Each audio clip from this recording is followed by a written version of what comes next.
Well, that's all for tonight. We have to investigate many things tomorrow. There are mainly two things we need to know. First, the situation of the last prophet, and the second one, the man who performed the ceremony tonight. What does he know and how did the ceremony affect him, etc.? That's a lot.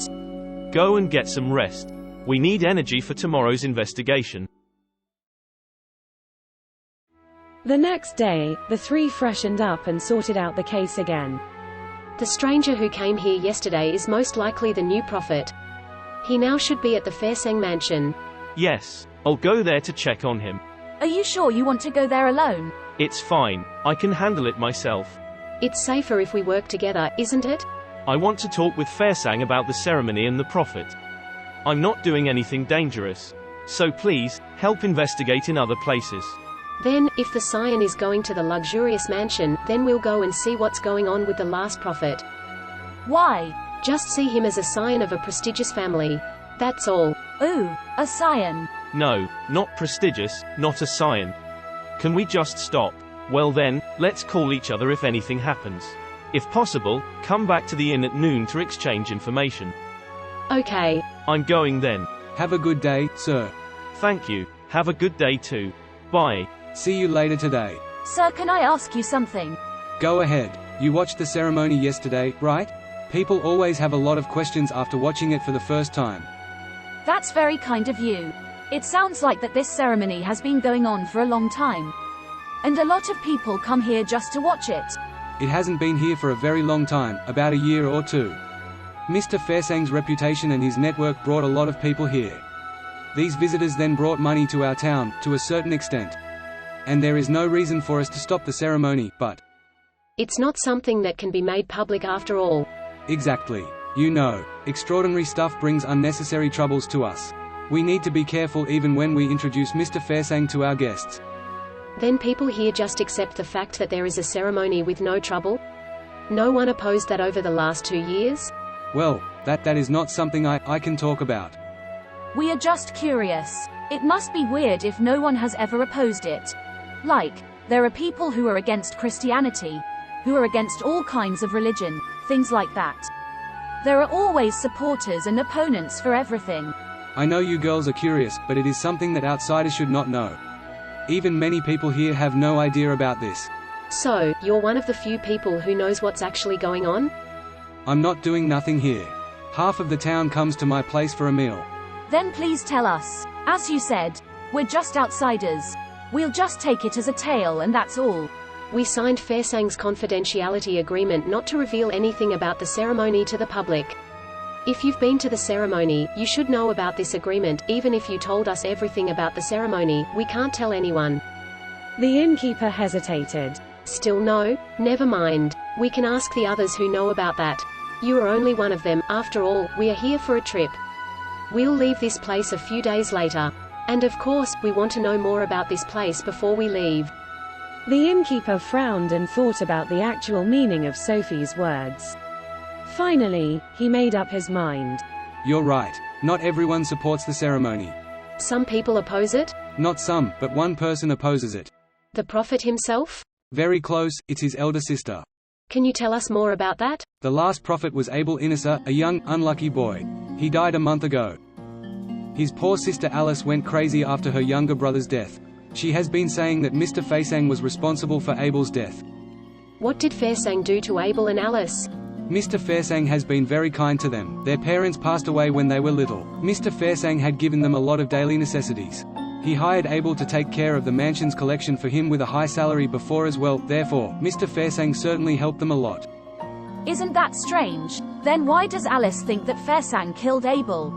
Look, it's off record. You mustn't tell anyone. 6 months ago, a night in summer, Mr. Fairsang searched for someone with his men in the middle of the night. They stopped at the Innis's house at dawn and took Abel away. The neighbors heard Alice and Abel's cries and screams. Alice had been crying at home for the whole day.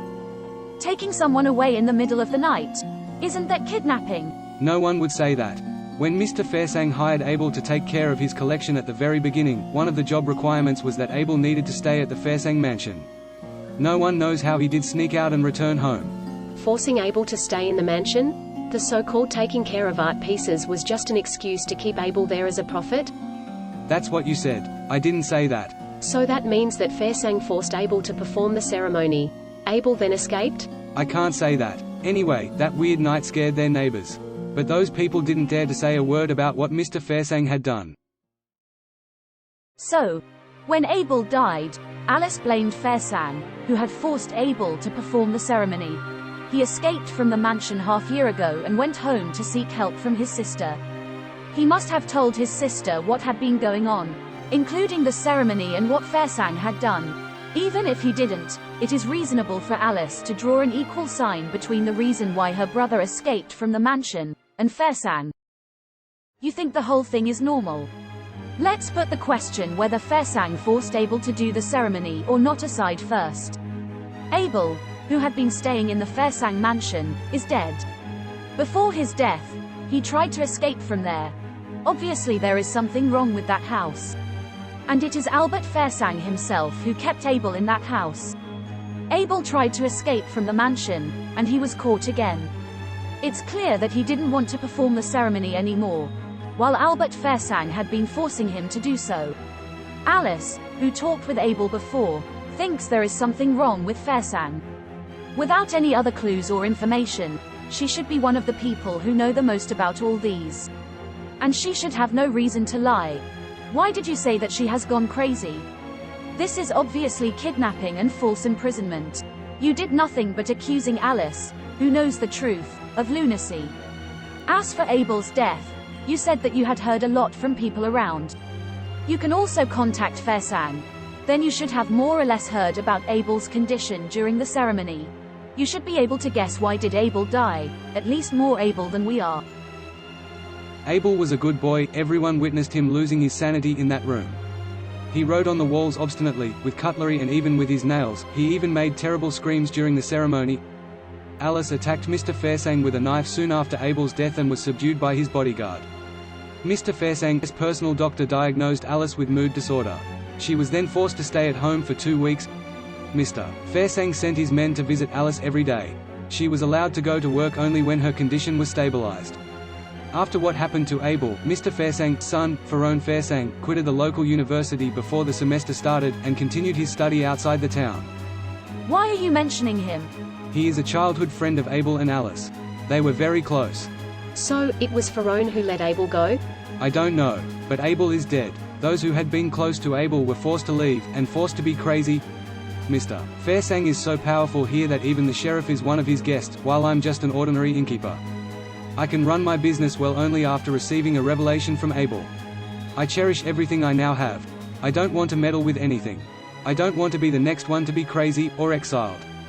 You are out of your mind. You knew how dangerous the ceremony is.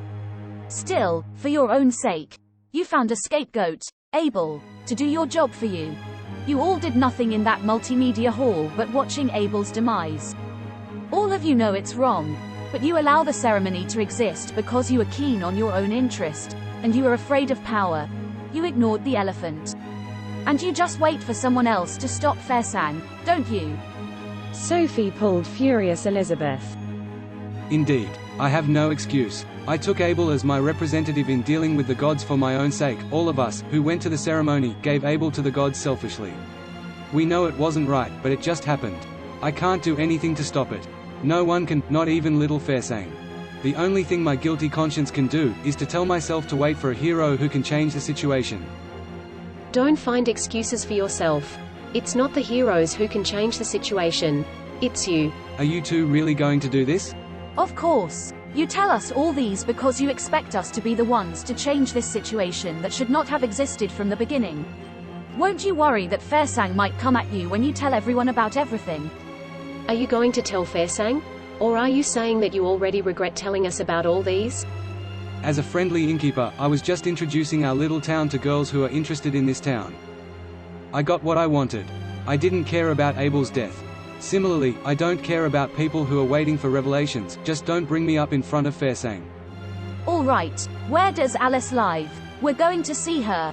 The innkeeper gave them an address. She should be at the cemetery in her free time. Have you been sorry for Abel? The innkeeper thought for a moment. I don't know, maybe. Let's go, Elizabeth.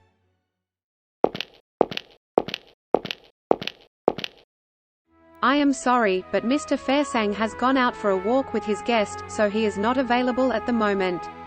Would you like to wait for him inside? Sure, thank you. What a huge mansion. Are we going upstairs? No, Mr. Livre. You can wait in the parlor on the ground floor. Then can I walk around while waiting? Yes, but please do not go upstairs. Is there something important? The entertainment room, the collection room, and Mr. Fairsang's study are on the first floor. Mr. Fairsang would bring his guests there at his will. Rooms on the second floor are rooms of the Fairsang family. Oh, I see. Do you have cigarettes? Yes. Please wait for a moment. The maid walked away. Mitchell took advantage of her absence to look around the parlor to make sure there was no CCTV here. And then he looked outside. Outside the parlor was the main hall, where a specimen of a bear's head was prominently decorated. The kitchen was in the corner of the house. There was a staircase leading to the first floor in the main hall. Mitchell saw no way leading to the basement from the time he entered the mansion. Mitchell thought for a moment and took a piece of paper out of his pocket. He wrote something on it and stuffed it back into his pocket. The maid soon brought a box of matches, a cigarette and an ashtray to the parlor. She lit the cigarette for Mitchell. Mitchell took a few puffs and asked casually, So Mr. Fairsang went for a walk with his guest. Where did they go? I'm sorry. I don't know, but they have been out for a while. Do you want me to call Mr. Fairsang? No, but thank you. I don't think it is suitable to disturb them. Please, go about your business. She left. Mitchell could press a bell if he needed anything. When Mitchell saw that the maid had gone out, he took out the paper which he had written something on, and pressed his cigarette on it. The paper was burnt in the blink of an eye, leaving no ashes but a wisp of grey smoke, which mingled with smoke from the cigarette, and swirled in the air. Mitchell threw his cigarette into an ashtray. The smoke rolled in the air and expanded rapidly, turning from a haze into thick fog. Within seconds, Mitchell could see nothing but grey color in the parlor. Mitchell left the parlor with matches. The main hall was also filled with smoke. The whole mansion was covered in smoke. Servants shrieked and shouted. Mitchell crouched down, and walked carefully to the kitchen. He took a match and a knife out of his pocket. He rubbed the head of the match against the blade of the knife a few times, and drew some symbols on the kitchen floor with the knife. After this, Mitchell immediately went to the staircase and went upstairs. Several people ran past Mitchell along the way, but they all failed to spot him because of the unusual smoke. Mitchell walked against the wall with his hand on the wall. He reached the end of corridor on the first floor and his hand touched something uneven. As he looked closer, he discovered that it was a wooden door with relief. Considering the fact that none of the doors he walked by had reliefs, this door seemed important. Mitchell tried to open it, but it was locked. He frowned. There's not much time left. I have to go downstairs. He went back as fast as he could. Meanwhile, he tried to open the doors he could reach on the way, all of which were unlocked. The only door that was locked was the door at the end of the corridor, the door with relief. Mitchell returned to the main hall and saw some servants opened the main door. So, he went out. Oh my, what's going on? Is there a fire? We're not sure. There should not be that much smoke from fires. Are you fine, Mr. Livre? I am fine. I saw the smoke and went out, but I couldn't see, so I lost my way in the fog. Then I saw less fog here, so I came here. A man who seemed to be the butler was counting heads. When he confirmed that everyone had escaped from the building, the fog started to dissipate. Some of the servants went back. They surprisingly found out that the kitchen floor became charred. The fire started and ended without a reason. Mitchell was standing at the entrance, watching the servants working, when he heard sound of a car came from behind. That was Albert Fairsang, who was returning by taxi. Mr. Fairsang. Mitchell, my butler called me and explained what happened. Sorry to have kept you waiting, and I am sorry for what happened. It's fine. You should take care of this first. We can have a chat another time. Sure. You can come over during dinner hour so that we can have dinner together, and of course, an insightful conversation. Sure. I should not bother you anymore. I hope there is not too much damage. Thank you. See you later. A maid walked Mitchell to the driveway entrance of the mansion and apologized again for the accident.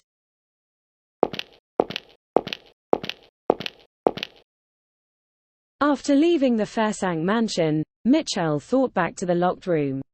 Something important must have been hidden there. It's a pity that I didn't have much time this time.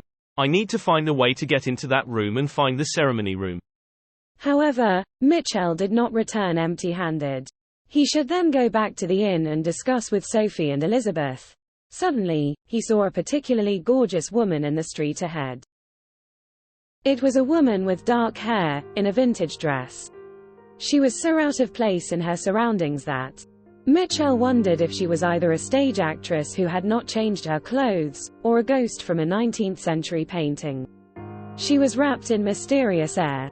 And that attracted Mitchell. His rich experience told him that there must be something special with her.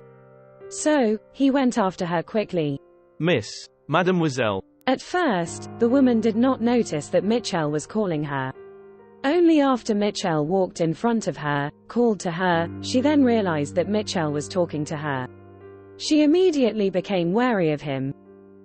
This woman was pale, and graceful and dignified at the same time. The thing that attracted Michael's attention the most was her amethyst eyes. Mitchell gazed at those eyes, but the next moment the woman disappeared in front of his eyes. Mitchell looked around for her figure, but there was nothing in the street, not to mention people. The woman who was just here now seemed to be a hallucination of Mitchell. He thought for a moment and went in the direction the woman had gone. As what Mitchell predicted, the woman was walking away from him. Mitchell called her again. Miss, I'm sorry, no offense, I just wanted to ask you something. Miss. The woman, realizing that Mitchell had spotted her, turned to Mitchell and looked at him uncomfortably. You. The way this woman escaped from him aroused a lot of Michael's interest. He was sure that she must know something about a cult.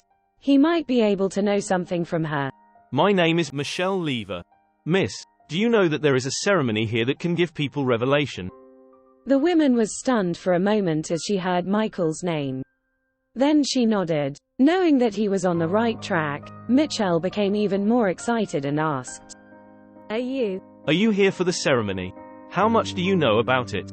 The woman was too embarrassed to answer Michael's questions. Avoiding any eye contact, she took 2 steps back, turned her head and whispered, Not much. It's fine. Can you kindly tell me what you know? That would help me a lot because I'm investigating this ceremony. I don't know much about it. I came here with Mr. Amora. Mr. Amora. Mr. Amora. My husband came here to pay a visit to one of his old friends. He said that his old friend has been running a successful business in the area, and it has been a long time since their last conversation. Since he is finally available now, so. Mitchell could easily see that she was not good at communicating with others. She spoke slowly, in a very soft voice. If Mitchell had not concentrated, he would not have caught what she said. An old friend running a successful business. Somehow, out of nowhere, some wild ideas came to Michelle's mind. May I ask your name?